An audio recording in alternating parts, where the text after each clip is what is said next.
What I eat இன் எ டே பார்க்கலாமா? காலைல வந்து பார்த்தீங்கன்னா, எம்ப்டி ஸ்டமக்ல ஒரு பிளாக் காஃபி தான் வந்து குடிச்சேன். இன்ஸ்டன்ட் காஃபி பவுடர், அது கூட வந்து சுடுதண்ணி அவ்வளோதான். வித்தவுட் சுகர் தான் வந்து குடிப்பேன். அதுக்கப்புறம் காலைல பிரேக்ஃபாஸ்ட்டுக்கு உளுந்தங்கஞ்சி தான் வந்து பண்ணியிருந்தேன்.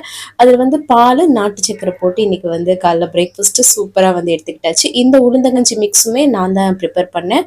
அது வந்து யூடியூப் சேனல் லாங் வீடியோல போஸ்ட் பண்ணியிருக்கேன் பாருங்க. அதுக்கப்புறமா ஒரு 11:30 போல வந்து ஃப்ரூட்ஸ் வந்து எடுத்துக்கலான்ட்டு பப்பாளி பழம் தான் வந்து கட் பண்ணி எடுத்துக்கிட்டேன். அது லஞ்சுக்கு கொஞ்சம் சாதம், அதுக்கப்புறம் தால், அதுக்கப்புறம் வந்து முட்டை பொரியல், அதுக்கப்புறம் கீரை பொரியல்லாம் வச்சு சூப்பர் ஃபில்லிங்காக வந்து பார்த்தீங்கன்னா மதியம் லஞ்சை வந்து முடிச்சாச்சு.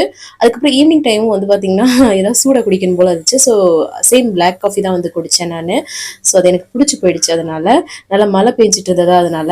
அப்புறம் ஈவினிங் வந்து நைட்டு வந்து எனக்கு ஆட்டா நூடுல்ஸ் இருக்கு இல்லையா, கோதுமையில செஞ்ச நூடுல்ஸ், அது வந்து கொஞ்சம் வெஜிடபிள்ஸ்லாம் போட்டு பண்ணி சூப்பராக சாப்பிட்டாச்சு. கடைசியாக தண்ணி குடிச்சு கம்ப்ளீட் பண்ணிட்டேன். லாங் வீடியோ போஸ்ட் பண்ணிட்டு மறக்காம பாருங்க. பாய்.